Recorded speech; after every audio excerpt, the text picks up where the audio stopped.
उत्तराखंड में special intensive revision की प्रक्रिया जारी है, जिसमें विपक्ष गड़बड़ी के आरोप लगा रहा है। हालांकि बीजेपी और चुनाव आयोग दोनों की तरफ से विपक्ष के आरोपों को नकारा जा चुका है, लेकिन अब उत्तराखंड में एसआईआर को लेकर बड़ी गड़बड़ी सामने आई। उत्तराखंड के विधायक काजी मोहम्मद निजामुद्दीन को चुनाव आयोग ने एसआईआर का नोटिस भेजा है, जिस पर बवाल मचा हुआ है। क्या है पूरी खबर, देखिए इस रिपोर्ट में। चुनाव आयोग की स्पेशल इंटेंसिव रिवीजन यानी एसआईआर प्रक्रिया शुरू से ही सवालों के घेरे में रही है।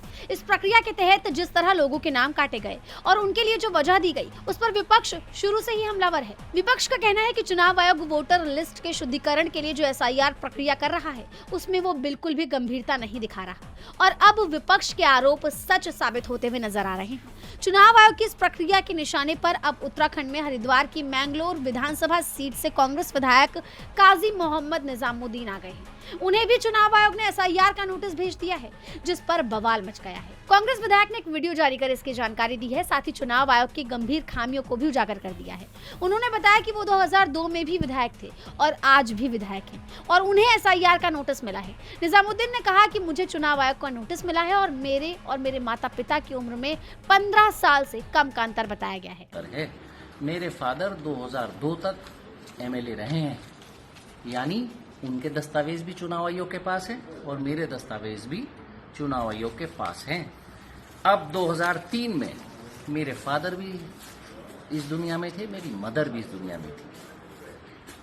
काजी मोहम्मद मोहिउद्दीन जी जो 2002 तक विधायक रहे, उनकी उम्र 2003 की वोटर लिस्ट में दर्ज है 65 साल। नफीसा खातून जी जो मेरी मदर थी, उनकी उम्र है 2003 की वोटर लिस्ट में दर्ज है 50 इयर्स 50 साल। मैं एमएलए था, मेरी उम्र 27 साल दर्ज है, यानी 38 साल और 23 साल दोनों में अंतर है। 2026 की जो वोटर लिस्ट है, इसमें मेरा वोट, मेरे फादर मदर की डेथ हो गई थी तो उनके वोट कट गए थे, मेरा वोट है और मेरे वोट ये लिखा हुआ है और इसमें एज है 51 साल। ये तीनों दस्तावेज चुनाव आयोग के हैं। निजामुद्दीन ने सारी बातें चुनाव आयोग के ही दस्तावेजों के आधार पर बताई हैं। उन्होंने कहा है कि मैं चुनाव आयोग को जवाब तो दूंगा, लेकिन चुनाव आयोग पहले मुझे ये बताया कि उसने किस दस्तावेज के आधार पर मुझे नोटिस भेजा है। अगर किसी सॉफ्टवेयर से आपने नोटिस भेजा है तो वो सॉफ्टवेयर गलत है। अगर किसी ने फिजिकल वेरिफिकेशन के बाद दिया तो वो भी गलत है। फिर आपकी नीयत पर भी शक है, और अगर एआई ने दिया तो वो भी गड़बड़ है। यानी चुनाव आयोग का पूरा सिस्टम ही गलत है। जब आप मुझको नोटिस सर्व कर सकते हो और इतने ऐसे इशू, ऐसे बिंदु को इंगित करके कि अब पिताजी माताजी की उम्र में 15 साल का अंतर है, तो आप देश भर के लोगों को कितना परेशान कर रहे होंगे, प्रदेश भर के लोगों को कितना परेशान कर रहे होंगे।